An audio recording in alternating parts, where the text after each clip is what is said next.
Every day, hundreds of thousands of people in the United States have to make a decision about their health. Treating disease, managing pain, it can be scary and it can be life-changing. But what happens if you're offered a supposed miracle cure and you end up worse off than before?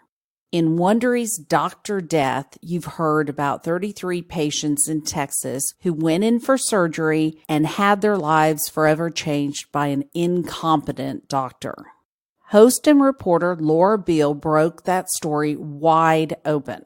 And now she's reporting on another important story, stem cell therapy, and a bad batch that gave a group of patients disastrous results.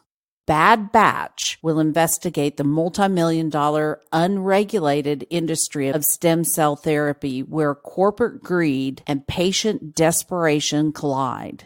It's an industry that claims to treat pain, autoimmune disease, infections, and even autism. It's a cautionary tale, and it's an important listen. You're about to hear a preview of Bad Batch. While you're listening, go subscribe to Bad Batch on Apple Podcast, Spotify, or wherever you're listening now. There's also a link in the episode notes that'll take you there.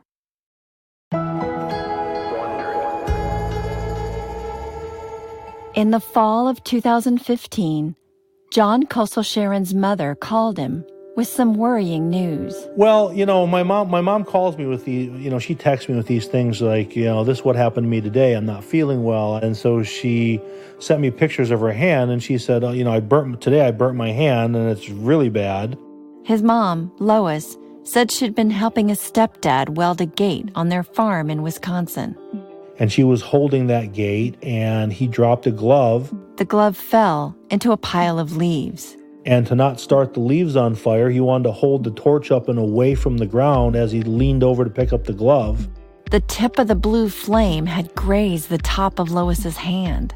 A torch is 2,700 degrees, so it doesn't take but just a flash in proximity, and it's going to burn it almost to the bone.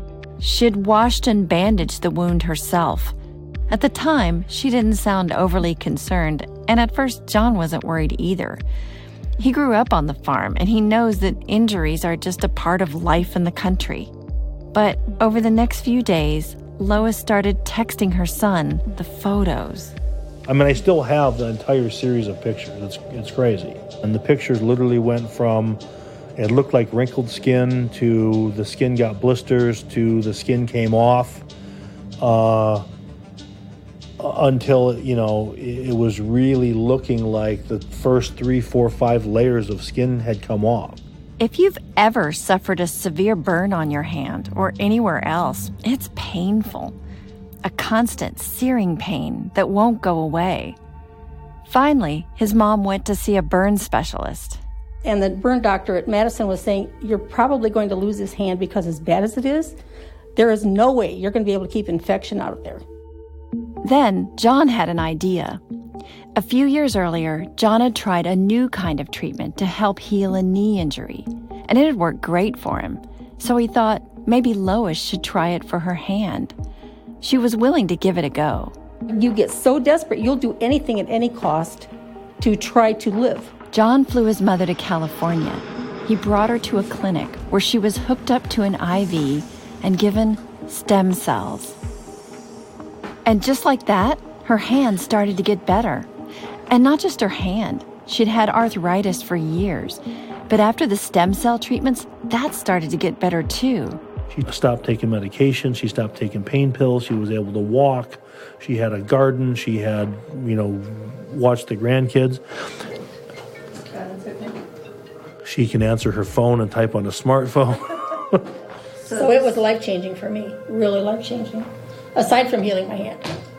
For John's mom, the treatment worked.